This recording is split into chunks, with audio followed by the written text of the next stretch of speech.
Hello friend, welcome to history tutorial YouTube channel.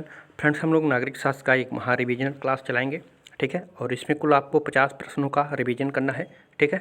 जो आपके जैसी प्रवक्ता परीक्षा, PGT, TGT, LT grade, GTC सभी परीक्षाओं के लिए काफ़ी इंपॉर्टेंट प्रश्न होंगे, ठीक है। तो वीडियो को अंत तक जरूर देखिएगा। तो चलिए प्रश्न को शुरू करते हैं और आज का पहला प्रश्न देखते हैं। पहला प्रश्न है, निम्नलिखित में से कौन सा सिद्धांत राज्य के कार्यों को निम्न विषयों तक सीमित करता है? तो व्यक्ति की बाह्य आक्रामक एवं आंतरिक उपद्रव से रक्षा, संपत्ति की लूट एवं क्षति से रक्षा, व्यक्ति को धोखेपूर्ण समझौते एवं समझौतों से उल्लंघन का रक्षा। तो इन तीनों की रक्षा इनमें से कौन सा करता है? तो सही उत्तर हो जाएगा आपका ऑप्शन नंबर सी, उदारवाद, ठीक है। उदारवाद जो होता है वो आत्म व्यक्ति की स्वतंत्रता, मूल्यवत्ता एवं प्रतिष्ठा में निहित है।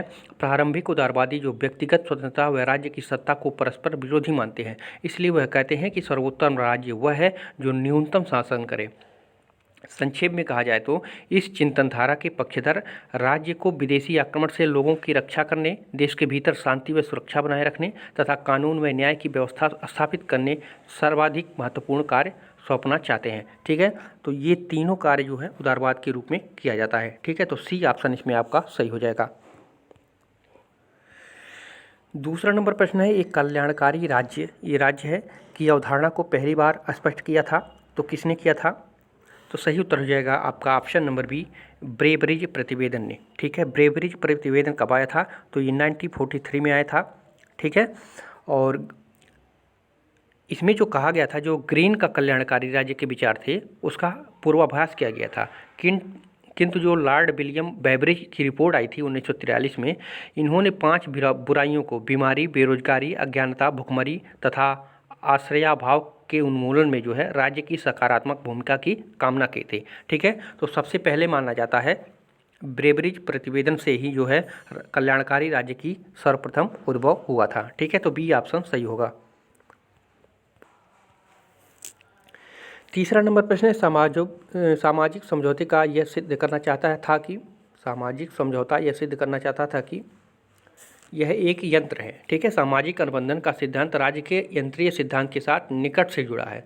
इसमें यह कल्पना की गई है कि राज्य का निर्माण सब मनुष्यों से मिलकर सबके हित साधन के उद्देश्य से किया गया है, ठीक है। तो सी ऑप्शन सही हो जाएगा। चौथा नंबर प्रश्न है, राज्य का कौन सा कार्य सकारात्मक उदारवाद से संबंधित है? तो समाज कल्याण की अभिवृद्धि, ये जो है सकारात्मक उदारवाद से संबंधित है, ठीक है। सकारात्मक उदारवादी जो है समाज हितकारी राज्य चाहते थे, वे व्यक्तिवादी राज्य से भिन्न है, ठीक है, जहाँ राज्य संरक्षक न कि संवर्धक की भूमिका निभाता है, ठीक है। और सकारात्मक उदारवाद को ही दूसरे शब्दों में क्या कहते हैं? कल्याणकारी राज्य कहते हैं, ठीक है। तो सकारात्मक उदारवाद को ही जो है कल्याणकारी राज्य की संज्ञा भी दी जाती है। पाँचवा नंबर प्रश्न है, समझौता सिद्धांत का वास्तविक दोष यह नहीं है कि यह अनैतिहासिक है, अपितु इसमें यह विचार भी निहित है कि अधिकारों तथा दायित्वों का अस्तित्व समाज से पृथक हो सकता है। यह कथन किसका है? तो इम्पॉर्टेंट कथन है, ये कहा था टी.एच. ग्रीन ने, ठीक है। टी.एच. ग्रीन महोदय ने कहा था, प्राकृतिक अवस्था में जो कि एक असामाजिक स्थिति होती है, अधिकारों की कल्पना स्वयं ही एक विरोधाभास है, ठीक है। तो यहाँ पे ए ऑप्शन आपका सही हो जाएगा। छठवां नंबर प्रश्न है, जॉन लॉक राजनीतिक दर्शन का सही क्रम कौन सा है? तो जॉन लॉक के राजनीतिक दर्शन का सही क्रम है नैसर्गिक अधिकार, प्राकृतिक अवस्था, अनुबंधन, फिर सिविल समाज, ठीक है। तो डी ऑप्शन सही हो जाएगा। लॉक के अनुसार मनुष्य जन्म के साथ ही उसे प्राकृतिक अधिकार यानी नैसर्गिक अधिकार जो है प्राप्त हो जाते हैं। प्राकृतिक अवस्था की कठिनाइयों को दूर करने के लिए जो है मनुष्य आपस में अनुबंधन करते हैं, उसके बाद जो है सिविल समाज या नागरिक समाज की स्थापना करते हैं, ठीक है। तो डी ऑप्शन इसमें आपका सही हो जाएगा। सातवां नंबर प्रश्न है, हाब्स के अनुसार सामाजिक समझौता है तो एक विवेकशील अनुबंधन है, ठीक है। हाब्स के अनुसार जो एक सामाजिक समझौता है ये एक विवेकशील अनुबंधन है। हाब्स के अनुसार विवेक से प्रेरित होकर मनुष्य एक दूसरे के साथ शांतिपूर्वक रहने की जो है प्रतिज्ञा करते हैं। उसका यह प्रसिद्ध कथन है कि बौद्धिक आत्मरक्षा सामाजिक समझौता चाहती है, ठीक है। तो यहाँ पे आपका डी ऑप्शन सही होगा। आठवां नंबर प्रश्न है, निम्न में से किस विचारक ने महात्मा गांधी को सर्वाधिक प्रभावित किया? तो आप लोग जानते होंगे काउंट लियो टॉलस्टॉय जो थे, जो महात्मा गांधी को काफ़ी प्रभावित किए थे। गांधी भी टॉलस्टॉय की तरह एक दार्शनिक अराजकतावादी थे। गांधी जी ने उनकी ही तरह कर्ता और कर्म में भेद किया तथा अपने अहिंसक विरोध का जो है निशाना कर्ता को न बनाकर जो है कर्म को बनाया था। ठीक है, तो यहाँ पे सी ऑप्शन आपका सही हो जाएगा। 9 नंबर प्रश्न है, निम्नलिखित में से कौन सी पुस्तक महात्मा गांधी द्वारा लिखी गई है? तो आप लोग जानते होंगे महात्मा गांधी द्वारा कौन सी लिखी गई है? सर्वोदय लिखा गया था। कब लिखे थे? 1954 में आया था, ये प्रकाशित हुआ था। ठीक है, और कौन था? तो माई एक्सपेरिमेंट विद ट्रूथ, ये जो जब आया, कब आया था? तो ये आया था 1927 में। ठीक है, तो ये 2 पुस्तकें हैं उनकी, सर्वोदय और माई एक्सपेरिमेंट विद ट्रूथ। और उनकी भी बहुत सारी पुस्तकें हैं, जैसे पंचायत राज है, सत्याग्रह इन साउथ अफ्रीका है। ठीक है, और हिंद स्वराज भी है। ठीक है, तो सारे पुस्तकों को आप लोग याद रखिएगा। बहरहाल इस प्रश्न के अनुसार आपका सी आंसर सही हो जाएगा, सर्वोदय और माई एक्सपेरिमेंट विद ट्रूथ।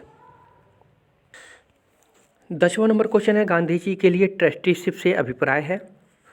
तो ट्रस्टीशिप से उनका अभिप्राय था संपत्ति का व्यक्तिगत स्वामित्व किंतु इसका सामाजिक उपयोग है। ठीक है, जो संपत्ति है उसका व्यक्तिगत स्वामित्व किंतु सामाजिक उपयोग है। ठीक है, गांधी जी राज्य विहीन समाज की स्थापना से पहले जो है तात्कालिक व्यवस्था के लिए एक व्यवहारिक समाधान प्रस्तुत करते हैं जो उनके न्यासिता सिद्धांत में निहित है। ठीक है, इनके अनुसार पूंजीपति अपने नियंत्रण में आने वाली संपत्ति को व्यक्तिगत संपत्ति न समझे बल्कि उसे जनता की धरोहर समझकर जो है अपने आप को उसका न्यायधारी माने और उसका उपयोग संपूर्ण समाज की उन्नति एवं कल्याण के लिए करने के लिए जो है तत्पर हो। ठीक है, तो यहाँ पे सी ऑप्शन आपका सही हो जाएगा। 11 नंबर प्रश्न है, निम्नलिखित शब्दों में किसकी आलोचना की गई है? यह निरंकुशता के सभी रूपों का भयंकर मित्र है, वह जैकोबिन और सीजर के अधिनायकवाद का जनक है तथा कांट एवं हेगल के निरंकुशतावादी सिद्धांतों का प्रेरक है। तो ये किसने कहा था? तो ये रूसो ने कहा था। ठीक है, रूसो सामाजिक अनुबंधन का प्रारंभ व्यक्तिवाद से करता है किंतु उसका अंत सामान्य इच्छा की सर्वाधिकारवादी धारणा से करता है। ठीक है, इसलिए ये कथन उसने दिया था। तो डी ऑप्शन आपका इसमें सही हो जाएगा। 12 नंबर प्रश्न है, निम्नांकित में से किसने जो है भारतीय राजनीति में 3 भाषा शैली की बात कही है? 3 भाषा शैली की बात किसने कही थी? तो ये कहा था मॉरिस जोन्स ने। ठीक है, मॉरिस जोन्स ने भारत में राजनीति आचरण की विभिन्नताओं को दृष्टिगत रखते हुए भारतीय राजनीतिक जीवन में 3 श्रेणियों में विभाजित किया है और उसको उन्होंने भारतीय राजनीति के 3 मुहावरे या 3 भाषा शैली कहा था। ठीक है, तो ये ऑप्शन आपका सही हो जाएगा। तो फ्रेंड्स, अगर वीडियो अच्छा लग रहा हो तो चैनल को सब्सक्राइब कर लीजिए जो लोग नहीं किए हैं, और लाइक कीजिए, कमेंट कीजिए। ठीक है, और बेल आइकन पर प्रेस कर लीजिएगा। अब रोज़ आपको यहाँ से वीडियो मिलेंगे। ठीक है, रिवीजन के तौर पे। तो चलिए अगला प्रश्न देखते हैं। 13 नंबर प्रश्न है, अधिकार मनुष्य के आंतरिक विकास के लिए बाह्य परिस्थितियाँ हैं, यह कथन किसका है? तो ये कहा था आपका टी.एच. ग्रीन ने। ठीक है, अधिकारों के आदर्शवादी सिद्धांत का प्रमुख प्रवर्तक जो है किसको माना जाता है? कांट को माना जाता था, परंतु इसकी व्याख्या जो है हमें ग्रीन के विचारों से स्पष्ट रूप से मिलती है। ठीक है, संक्षेप में अगर हम कहें तो ग्रीन के अनुसार जो है अधिकार मनुष्य के आंतरिक विकास की बाह्य परिस्थितियाँ हैं। ठीक है, तो आपका बी ऑप्शन इसमें आपका सही हो जाएगा। 14 नंबर प्रश्न है, निम्न में से संप्रभुता के बहुलवादी सिद्धांत का प्रथम प्रतिपादक कौन था? तो वान गियर्क। ठीक है, वान गियर्क जो है संप्रभुता के बहुलवादी सिद्धांत का प्रथम प्रतिपादक उसको माना जाता है। ये कहाँ का था वान गियर्क? तो ये जर्मन का था। ठीक है, और उसकी पुस्तक एक थी, उसकी पुस्तक में अनुवाद जो है ब्रिटिश विद्वान मेटलैंड को जो है आधुनिक राजनीतिक बहुलवाद का जो है जनक माना जाता है। ठीक है, 15 नंबर प्रश्न है, जीन बोधा ने अपनी सार्वभौमिकता की संकल्पना उधार ली थी। तो जीन बोधा ने अपनी सार्वभौमिकता की संकल्पना का उधार कहाँ से लिया था? तो सही उत्तर हो जाएगा आपका बी, फ्रांस के धार्मिक युग से। ठीक है, बोधा पर अपने युग का गहरा प्रभाव पड़ा था। वह राष्ट्रवादी था तथा उसका उद्देश्य यह सिद्ध करना था कि फ्रांस का राजा संपूर्ण फ्रांस का स्वामी है और कैथोलिक तथा जो प्रोटेस्टेंट थे दोनों धर्मावलंबी इसकी अधीनता में है। ठीक है, तो सही उत्तर हो जाएगा आपका ऑप्शन नंबर बी। 16 नंबर प्रश्न है, निम्न में से किसने कहा कि कल्याणकारी राज्य वह राज्य है जो अपने नागरिकों के लिए व्यापक सामाजिक सेवाओं की व्यवस्था करता है? तो ये कहा था टी.डब्ल्यू. कांट ने। ठीक है, टी.डब्ल्यू. कांट के अनुसार जो है कल्याणकारी राज्य वह राज्य है जो अपने नागरिकों के लिए व्यापक समाज सेवाओं की व्यवस्था करता है। ठीक है, तो ये इंपॉर्टेंट कोटेशन है, ये कई बार पूछा भी जा चुका है। ठीक है, इसको याद रखिएगा। 17 नंबर प्रश्न है, राज्य पृथ्वी पर ईश्वर की यात्रा के समान है, इस मान्यता का प्रतिपादन किसने किया था? तो ये हीगल ने कहा था। ठीक है, हीगल ने जो है तत्कालीन जर्मनी में उभरते हुए राष्ट्रवाद और राष्ट्रीय एकीकरण की शक्तियों की जो है मानव इतिहास की बहुत बड़ी देन मानते हुए इस विचार को उन्होंने दिया था। ठीक है, तो ए ऑप्शन आपका इसमें सही हो जाएगा। 18 नंबर प्रश्न है, 20वीं शताब्दी में नकारात्मक स्वतंत्रता व्यक्ति के लिए नहीं है, यह गैर व्यक्तिवादी निगमित बृहदाकार मुक्त उद्यमों के लिए आगे बढ़ने का साधन बन गई है। यह किसने कहा था?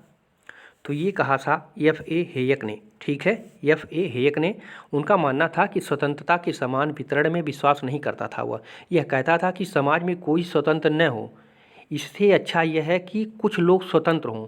किसी स्वतंत्रता का महत्व निर्धारित करने के लिए यह नहीं देखना चाहिए कि वह सभ्यता को कितनी ऊंचाई तक ले जाएगी। हेयक जो था बाजार प्रणाली के अंतर्गत जो है व्यक्तिगत स्वतंत्रता की समस्या को हल करना चाहता था। ठीक है, तो बाजार प्रणाली भी एक पूछा जाता है, बाजार प्रणाली किससे संबंधित है? तो ये F.A. हेयक से ही संबंधित था। 19 नंबर प्रश्न है, ये थ्योरी ऑफ जस्टिस पुस्तक किसने लिखी है? तो ये थ्योरी ऑफ जस्टिस पुस्तक किसने लिखी थी? तो जॉन रॉल्स ने लिखा था। ठीक है, और ये लिखा था 1971 में। ठीक है, में संयुक्त राज्य अमेरिका में प्रकाशित हुई थी। ठीक है, और राज के कृत्य में जो है न्याय के अमूर्त और दार्शनिक सिद्धांत को ऐसे रूप में उभारा गया है जिसके अंतर्गत अधिकारों तथा आय और संपदा के वितरण के क्षेत्र में जो है नीति निर्माण के लिए ठोस सुझाव इसमें दिए गए हैं। ठीक है, तो डी ऑप्शन आपका सही हो जाएगा। 20वां नंबर प्रश्न है, समानता की अभिलाषा के कारण स्वतंत्रता की आशा ही व्यर्थ हो गई है, यह कथन किसका है? तो ये लॉर्ड एक्टन का था। ठीक है, लॉर्ड एक्टन ये मानता था कि समानता की अभिलाषा के कारण ही जो है स्वतंत्रता की आशा व्यर्थ हो गई है। ठीक है, तो सी ऑप्शन आपका इसमें सही हो जाएगा। 21 नंबर प्रश्न है, निम्नलिखित में से कौन सा कथन सही है? उदारवाद व्यक्तिवाद है, उदारवाद लोकतंत्र है, उदारवाद प्रत्यक्षवाद है, उदारवाद लोकतंत्र और व्यक्तिवाद दोनों है। तो सही उत्तर हो जाएगा आपका ऑप्शन नंबर डी, उदारवाद जो है लोकतंत्रायुक्त और व्यक्तिवाद है। ठीक है, मैकगनबर्ग का कथन था कि राजनीतिक विचारधारा के रूप में उदारवाद दो पृथक पृथक तत्वों का सम्मिश्रण है, उसमें एक लोकतंत्र है और दूसरा व्यक्तिवाद है। ठीक है, तो डी ऑप्शन इसमें आपका सही हो जाएगा। 22 नंबर प्रश्न है, समान लोगों के साथ समान व्यवहार एवं असमान लोगों के साथ असमान व्यवहार का अर्थ है। तो इसका अर्थ होता है समानुपातिक समानता। ठीक है, कुछ लेखकों के अनुसार समानता का अर्थ आनुपातिक समानता है। ठीक है, अर्थात समान व्यक्तियों में समानता तथा असमान व्यक्तियों में असमानता। अरस्तु ने इसी सिद्धांत का समर्थन भी किया था, आप लोग जानते भी होंगे। ठीक है, तो यहाँ पे ए ऑप्शन आपका सही हो जाएगा। 23 नंबर प्रश्न है, कार्ल मार्क्स के अनुसार राज्य समझौते की उपज है, गलत है। राज्य पृथ्वी पर ईश्वर का आगमन है, गलत है। राज्य स्वाभाविक विकास का परिणाम है, गलत है। राज्य एक वर्ग द्वारा दूसरे वर्ग के शोषण का यंत्र है, ये सही है। किसके अनुसार? कार्ल मार्क्स के अनुसार। ठीक है, तो यहाँ पे डी ऑप्शन आपका सही हो जाएगा। 24 नंबर प्रश्न है, श्रमिक संघवाद से अभिप्राय है। तो श्रमिक संघवाद से अभिप्राय है सामाजिक सिद्धांत के समूह से, सही है। सामाजिक संगठन के सिद्धांत से, ये भी सही है। एक कार्य योजना से, तो ये भी सही है। यानी उपरोक्त तो सभी सही है। किससे? श्रमिक संघवाद से। ठीक है, एक जोड़ वैज्ञानिक थे CEM जोड़, इन्होंने लिखा था कि श्रमिक संघवाद सामाजिक सिद्धांत का वह रूप है जो श्रमिक संघों के संगठन को नए समाज की नींव और नए समाज की स्थापना का साधन दोनों मानता है। ठीक है, तो यहाँ पे डी ऑप्शन आपका सही हो जाएगा। 25 नंबर प्रश्न है, मार्क्स के अनुसार पूंजीवाद में शोषण की अनिवार्यता निम्नलिखित में से किसके द्वारा व्याख्यायित की जाती है? तो ये व्याख्यायित की जाती है वर्ग शासन के साधन के रूप में। ठीक है, वर्ग शासन के साधन के रूप में ये व्याख्यायित किए जाती है। तो बी ऑप्शन आपका इसमें सही हो जाएगा। पूंजीवादी प्रणाली में आर्थिक स्तर पर समाज के विभाजन के कारण जो है निर्धन व्यक्ति की वर्ग की जो है स्वतंत्रता दिखावा बनी रहती है, क्योंकि उसके पास राज्य के वर्ग चरित्र को बदलने या अपने शोषण को रोकने का कोई साधन नहीं रहता है, ये कहा था मार्क्स ने। ठीक है, तो यहाँ पे भी ऑप्शन आपका सही हो जाएगा। 26 नंबर प्रश्न है, समाजवादी समाज में राज्य निम्न में से कौन से कार्य संपन्न करता है? तो उत्तराधिकार के अधिकार की समाप्ति करता है समाजवादी, सही है। राज्य के हाथ में पूंजी का केंद्रीकरण करता है, ठीक है। अस्त्रानुसार आयकर को आरोपित करता है, ठीक है, ये भी सही है, ठीक है। और मन और आत्मा के सभी पहलुओं पर नियंत्रण करता है, तो ये भी सही है। यानी डी ऑप्शन आपका सही हो जाएगा। किसके संबंध में? समाजवादी समाज के संबंध में। ये चारों कोटेशन आपके सही हैं, ठीक है। मार्क्स के अनुसार सर्वहारा वर्ग के अधिनायकवाद में जो है राज्य के द्वारा जो है निम्नलिखित कार्यक्रम अपनाया जाना चाहिए, ठीक है। इसमें भूमि के रूप में संपत्ति की व्यवस्था और उत्तराधिकार की प्रथा भी लाया था, अस्त्रानुसार आयकर भी लाया था, प्रत्येक व्यक्ति के लिए काम की अनिवार्यता भी थी, बैंक एवं डाकतार तथा यातायात के साधनों पर राज्य का एकाधिकार भी हो, ये सारे जो है समाजवाद के सिद्धांत में इन्होंने बताया था। 27 नंबर प्रश्न है, मार्क्सवाद को युग का भ्रम किसने कहा था? युग का भ्रम किसने कहा था मार्क्सवाद को? तो ये एक्टन ने कहा था, ठीक है। एक्टन ने कहा था कि मार्क्सवाद का जो युग है वो भ्रम का युग है, तो ए ऑप्शन आपका सही हो जाएगा। 28 नंबर प्रश्न है, आनुपातिक प्रतिनिधित्व को इस रूप से भी जाना जाता है? तो आनुपातिक प्रतिनिधित्व को किस रूप में भी जाना जाता है? तो ये हेयर योजना के अंतर्गत भी इसको जाना जाता है, ठीक है।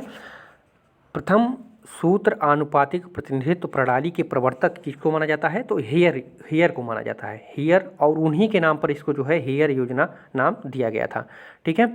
और इसलिए जो है इसको हेयर योजना भी कहा जाता है। जबकि इसके पहले जो है 1855 में एंड्रे ने सबसे पहले जो है डेनमार्क में लागू किया था, इसलिए एंड्रे प्रणाली भी इसको कहा जाता है, ठीक है। इसको एंड्रे प्रणाली भी इसको कहा जाता है, ठीक है। तो ये तीनों नाम याद रखिएगा, एंड्रे प्रणाली और आनुपातिक प्रतिनिधित्व और हेयर योजना। ये आनुपातिक प्रतिनिधित्व जो है हेयर महोदय ने दिया था और इनके नाम पर इसको हेयर योजना कहा गया। और सर्वप्रथम जो है डेनमार्क में इसको एंड्रे ने लागू किया था, इसलिए इसको एंड्रे प्रणाली के नाम से भी इसको जाना जाता है। 29 नंबर प्रश्न है, डेमोक्रेटिक थ्योरी नामक पुस्तक के लेखक थे? तो डेमोक्रेटिक थ्योरी नामक पुस्तक के लेखक कौन थे? तो जी सारटोरी थे, ठीक है। तो डी ऑप्शन आपका सही हो जाएगा। इनका पूरा नाम था ज्योतवानी सारटोरी, ठीक है, ज्योतवानी सारटोरी। इन्होंने अपनी प्रसिद्ध पुस्तक जो है डेमोक्रेटिक थ्योरी, जो उन्होंने 1998 के अंतर्गत यह तर्क दिया कि लोकतंत्रीय व्यवस्था के अंतर्गत विशिष्ट वर्ग एक विशिष्ट भूमिका निभाते हैं, ठीक है। और इनके अस्तित्व को लोकतंत्र की अपूर्णता नहीं माना जाना चाहिए, ठीक है। तो डी ऑप्शन इसमें आपका सही हो जाएगा। 30वां नंबर प्रश्न है, राजनीतिक दल के लिए कौन सा तथ्य अनिवार्य नहीं है? तो राजनीतिक दल के लिए जो है कौन सा तत्व अनिवार्य नहीं है? तो लोकतांत्रिक स्वरूप इसमें अनिवार्य नहीं है, विचारधारा, सत्य की इच्छा, संगठनात्मक जाल, ये सभी जो है अनिवार्य तत्व माने जाते हैं, ठीक है। तो यहाँ पे सी ऑप्शन आपका सही हो जाएगा, क्योंकि यहाँ पूछा है नहीं है। 31 नंबर प्रश्न है, लोकमत मनुष्यों के ऐसे विषयों से संबंधित मतों का योग है जो समुदाय के हितों को प्रभावित करते हैं, यह किसने कहा था? तो ये कहा था ब्राइस ने, ठीक है। तो यहाँ पे ए ऑप्शन आपका सही हो जाएगा। 32 नंबर प्रश्न है, निम्नलिखित में से कौन जनतंत्र में राजनीति के लिए आवश्यक तत्व नहीं है? तो यहाँ पे काडर संवर्ग जिसको कहा जाता है, ये राजनीति के लिए आवश्यक तत्व नहीं है, ठीक है।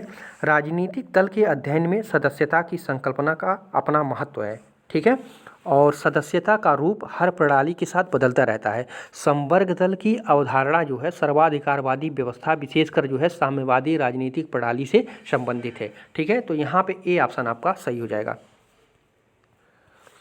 33 नंबर प्रश्न है, निम्नलिखित में से किसने उदार एवं उग्र बहुदलीय व्यवस्था के बीच जो है प्रभेद प्रस्तावित किया था? तो ये सही उत्तर हो जाएगा आपका ऑप्शन नंबर सी, जी सारटोरी। ठीक है। जी सार्टोरी का पूरा नाम था, आप लोग जानते हैं, ज्योतवानी सार्टोरी। ठीक है। इन्होंने अपनी पुस्तक जो डेमोक्रेटिक थ्योरी 1958 में लाया था, उसमें उन्होंने उदारवाद एवं उग्र बहुदलीय व्यवस्था के बीच जो है विभेद को प्रस्तुत किया था। ठीक है। तो सी ऑप्शन आपका इसमें सही हो जाएगा।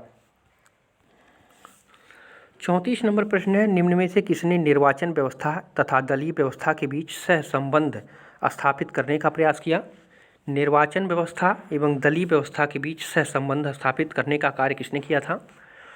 तो ये किया था एम डुवर्जर ने। ठीक है, एम डुवर्जन ने अपनी पुस्तक जो है पॉलिटिकल पार्टीज में जो है दल पद्धतियों और निर्वाचन प्रणालियों में घनिष्ठ संबंध माना है। ठीक है। उसके अनुसार सामान्य बहुमत प्रणाली दलों में जो है स्वाभाविक दोहरापन लाने का कार्य करती है। उदाहरण के तौर पर देखा जाए तो ब्रिटेन में दो दलीय प्रणाली का विकास जो है बहुदलीय पद्धति की सहगामी होती है। ठीक है। तो बी ऑप्शन इसमें आपका सही हो जाएगा।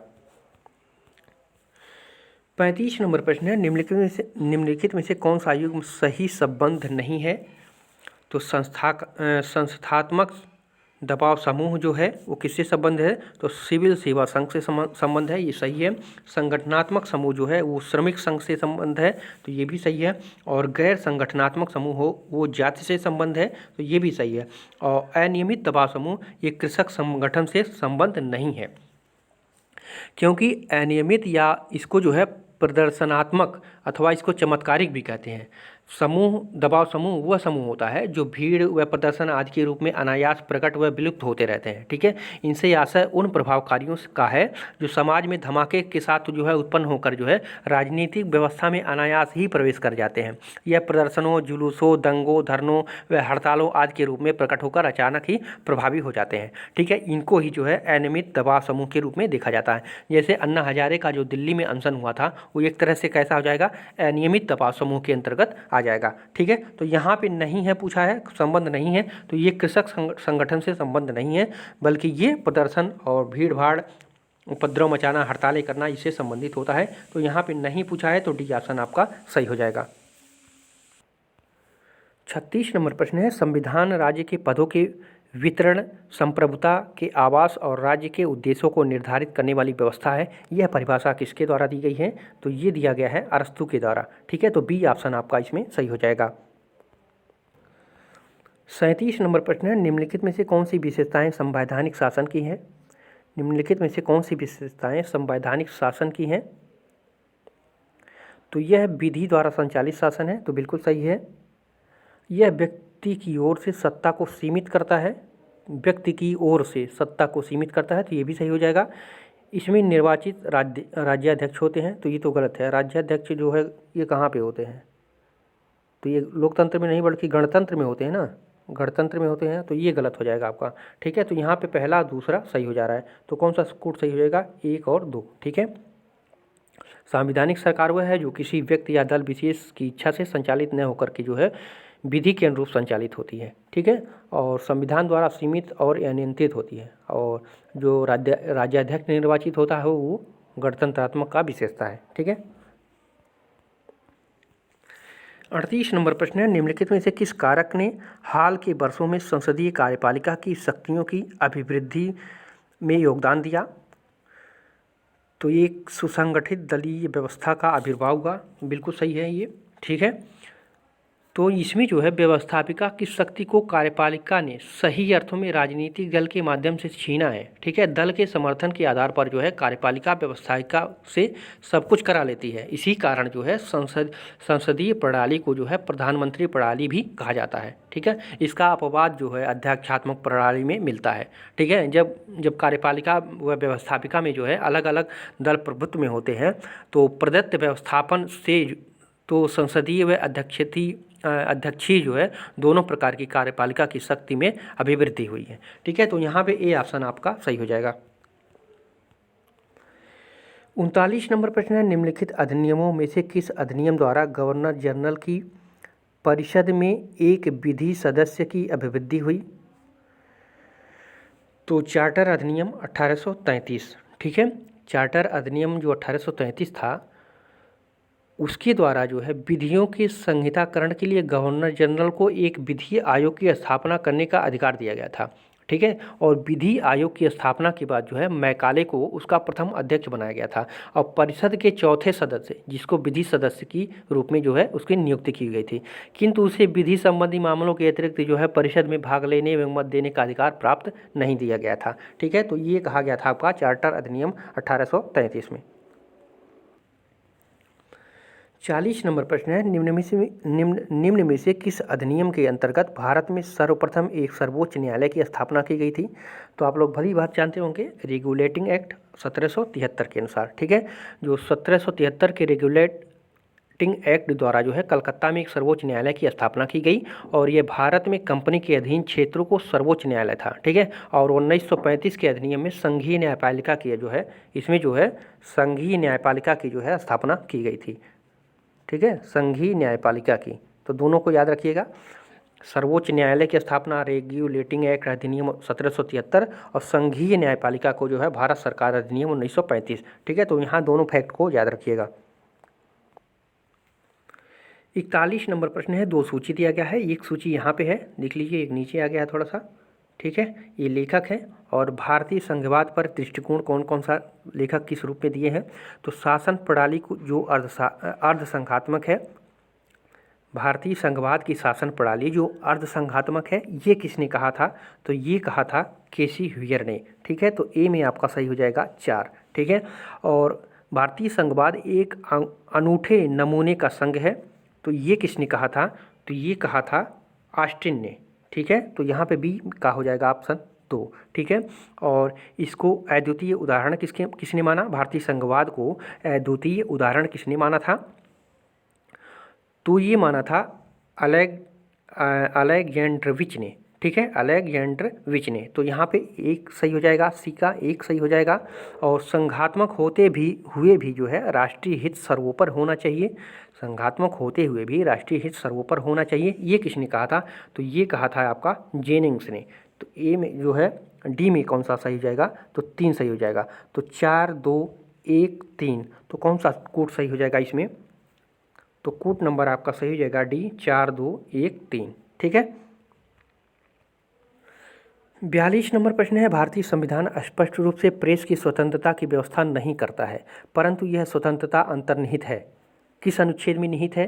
तो सही उत्तर हो जाएगा आपका ऑप्शन नंबर ए, 19 के 1 के क में या 19 के 1 के ए में। ठीक है, 19 के 1 का क जो कहता है प्रत्येक भारतीय नागरिक को भाषण तथा अभिव्यक्ति की स्वतंत्रता के अधिकार की गारंटी देता है। हालांकि इसमें जो है प्रेस की स्वतंत्रता का विशिष्ट रूप से उल्लेख नहीं है, किंतु यह निर्णय दिया गया है कि यह अधिकार भाषण तथा अभिव्यक्ति की स्वतंत्रता के अधिकार में सम्मिलित है। ठीक है, इंडियन एक्सप्रेस न्यूज़पेपर्स बनाम भारत संघ जो है 1985 में निर्णय आया था कि प्रेस की स्वतंत्रता जो है सामाजिक तथा राजनीतिक समागम का मर्म है। ठीक है, न्यायालयों का यह प्रथम कर्तव्य है कि वे प्रेस की स्वतंत्रता को बनाए रखें और उन सभी विधियों या प्रशासनिक कार्रवाइयों को जो है अविधि मान्य कर दें जो संवैधानिक समादेश के प्रतिकूल इसमें जो है हस्तक्षेप करती है। ठीक है, तो ये आपका ऑप्शन नंबर ए सही हो जाएगा। 43 नंबर प्रश्न है, भारतीय संविधान के 13वें अनुच्छेद का मुख्य उद्देश्य निम्न में से किससे संबंध की सर्वोच्चता सुनिश्चित करता है? तो ये मौलिक अधिकार से है। ठीक है, अनुच्छेद जो 13वां है 12 से लेकर के जो है 35 तक हमारा मौलिक अधिकार है। तो इसमें जो 13वां अनुच्छेद है, ठीक है, 13वां अनुच्छेद कहता है इस संविधान के प्रारंभ से ठीक पहले प्रवृत्त उन सभी विधियों तथा कार्यपालिका के आदेशों की जो मूल अधिकारों से असंगत है, शक्ति बाह्य और प्रकार की असंगत की मात्रा तक शून्य इसको ठहराता है। ठीक है, तो ये संबंधित है आपके मौलिक अधिकार से। 44 नंबर प्रश्न है, किसी मामले में कानूनी कार्यवाही रोकने के लिए उच्च न्यायालय द्वारा निम्न में से कौन सा लेख जारी किया जाता है? किसी कानूनी कार्यवाही को रोकने के लिए उच्च न्यायालय द्वारा कौन सा लेख जारी किया जाता है? तो ये प्रतिषेध जारी किया जाता है। ठीक है, प्रतिषेध लेख में जो है निम्न न्यायालय को उसके अधिकार क्षेत्र अथवा सहज न्याय के सिद्धांत का उल्लंघन करने से रोकने के लिए जारी किया जाता है। उदाहरण के लिए अगर देखा जाए तो एक जज ऐसे मुकदमे की कार्रवाई करने से रोका जा सकता है जिसमें उसके व्यक्तिगत हित सन्निहित हों। ठीक है। प्रतिषेध लेख जो है उत्प्रेषण लेख का ही एक प्रतिरूप माना जाता है। पीड़ित व्यक्ति इन दोनों लेखों के लिए जो है एक साथ आवेदन प्राप्त पत्र जो है आवेदन पत्र दे सकता है। ठीक है, तो यहाँ पे बी ऑप्शन आपका सही हो जाएगा। 45 नंबर प्रश्न है, वर्तमान में किस नीति निर्देशक सिद्धांत को मूल अधिकारों पर प्राथमिकता प्राप्त है? मूल अधिकारों पर प्राथमिकता प्राप्त है नीति निर्देशक सिद्धांत को, तो कौन सा वो अनुच्छेद है? तो सी देख लीजिए, अनुच्छेद 39 का ख जो दिया गया है, ख तथा ग में जो है उल्लेखित नीति निर्देशक सिद्धांतों को जो है मूल अधिकारों में रखा गया है। ठीक है, वर्तमान स्थिति यह है कि केवल एक नीति निर्देशक सिद्धांत जो 39 का बी सी या कहें ख ग मूल अधिकारों से प्रधान है। ठीक है, शेष सभी सिद्धांत जो हैं ये है, ये है, ये है, ये सभी सिद्धांत जो है पहले की ही तरह जो है मूल अधिकारों के अधीन है। ठीक है, तो यहाँ पे सी ऑप्शन आपका सही हो जाएगा। 46 नंबर प्रश्न है, निम्नलिखित में से कौन एक ही सामान्य प्रक्रिया से अपदस्थ किए जा सकते हैं? तो भारतीय सर्वोच्च न्यायालय का मुख्य न्यायाधीश, तो बिल्कुल सही है। और भारत का लेखा नियंत्रक महालेखा परीक्षक, ये भी सही है। संघ लोक सेवा आयोग का अध्यक्ष, तो ये नहीं होगा। और वित्त आयोग का अध्यक्ष, ये भी नहीं होगा। और मुख्य निर्वाचन आयुक्त, ये भी सही हो जाएगा। ठीक है, इन तीनों को एक ही प्रक्रिया से अपदस्थ अर्थात उनकी स्थिति से हटाया जा सकता है। ठीक है, नियंत्रक लेखा महापरीक्षक, भारतीय सर्वोच्च न्यायालय के न्यायाधीश एवं मुख्य निर्वाचन आयुक्त को एक ही सामान्य प्रक्रिया द्वारा हटाया जाता है। उन्हें साबित कदाचार या असमर्थता के जो है आधार पर संसद के दोनों सदनों के समावेदन द्वारा जो है हटाया जाता है। ठीक है, किसको? सर्वोच्च न्यायालय के मुख्य न्यायाधीश को, भारत के नियंत्रक महालेखा परीक्षक को और मुख्य निर्वाचन आयुक्त को। ठीक है, तो यहाँ पे कौन सा उत्तर सही हो जाएगा? तो उत्तर सही हो जाएगा आपका ऑप्शन नंबर डी। 47 नंबर प्रश्न है, भारतीय राष्ट्रपति का निषेधाधिकार किस प्रकार का है? निषेधाधिकार किस प्रकार का है? तो ये संपूर्ण निषेधाधिकार भी है, निलंबक निषेधाधिकार भी है और जेबी निषेधाधिकार भी है। ठीक है, तो इसमें सभी उपरोक्त सभी संचय हैं, सभी समाहित है राष्ट्रपति के निषेधाधिकार में। ठीक है, भारत के राष्ट्रपति की वीटो शक्ति जो है अत्यंत निलंबनकारी और जेबी वीटो का संयोजन है। ठीक है, इंग्लैंड के क्राउन की तरह जो है अत्यंतिक वीटो और फ्रेंच के राष्ट्रपति की तरह जो है निलंबनकारी वीटो। ठीक है, निलंबनकारी वीटो और अमेरिकी राष्ट्रपति की तरह इसको जेबी वीटो, ठीक है, जेबी वीटो भारतीय राष्ट्रपति को प्राप्त है। ठीक है, तो ये इनमें तीनों प्राप्त है भारतीय राष्ट्रपति में। 48 नंबर प्रश्न है, निम्नलिखित न्यायालयों में किसमें तदर्थ न्यायाधीश की नियुक्ति का प्रावधान भारतीय संविधान में किया गया है? तो भारतीय संविधान में किसमें प्रावधान किया गया है कि तदर्थ न्यायाधीशों की नियुक्ति की जा सकता है? सर्वोच्च न्यायालय, उच्च न्यायालय, न्यायालय उपरोक्त सभी में। तो सही उत्तर हो जाएगा आपका ऑप्शन नंबर ए, सर्वोच्च न्यायालय में। ठीक है, भारतीय संविधान के अनुच्छेद 127 में यह प्रावधान है कि यदि किसी समय उच्चतम न्यायालय के सत्र को आयोजित करने या चालू रखने के लिए उस न्यायालय के न्यायाधीशों की गणपूर्ति प्राप्त न हो तो तदर्थ न्यायाधीश की जो है नियुक्ति की जा सकती है। किसके अनुसार? अनुच्छेद 127 के अनुसार। तो ये यहाँ पे ए ऑप्शन आपका सही हो जाएगा। 49 नंबर प्रश्न है, आधारभूत स्तर पर पंचायती राज का विकास नहीं हो सकता है, इसका कारण क्या है? आधारभूत स्तर पर पंचायती राज का विकास नहीं हो सकता है, इसका क्या कारण है? तो इसका कारण है अज्ञानता और उदासीनता। ठीक है, देख लीजिए, आधारभूत स्तर पर पंचायती राज के विकास में अज्ञानता एवं उदासीनता का प्रमुख कारण क्यों है? क्योंकि गांव के अधिकांश लोग जो है अशिक्षित होते हैं, उन्हें पंचायती राज के उद्देश्य के बारे में पता नहीं रहता है और साथ ही ग्राम के नागरिक होते हैं इसमें रुचि नहीं रहते हैं और ये पूर्ण रूप से उदासीन रहते हैं। तो इसलिए कहा जा सकता है कि आधारभूत स्तर पर पंचायती राज का विकास अज्ञानता एवं उदासीनता के कारण नहीं हो सकता है। ठीक है, तो ए ऑप्शन आपका इसमें सही हो जाएगा। 50 नंबर प्रश्न है, निम्नलिखित में से किस संविधान में राज्याध्यक्ष के लिए निर्वाचन एवं उत्तराधिकारी दोनों का प्रावधान है?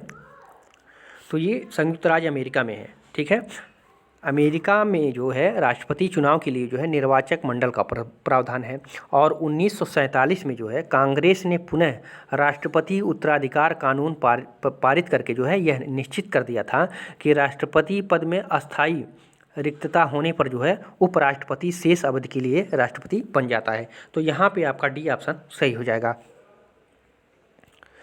तो फ्रेंड्स, ये रहे महत्वपूर्ण 50 प्रश्न। कैसा लगा कमेंट करके जरूर बताइएगा और वीडियो को लाइक कीजिएगा, शेयर कीजिएगा। फिर मिलते हैं अगले वीडियो में। पूरा वीडियो देखने के लिए आप सभी को धन्यवाद।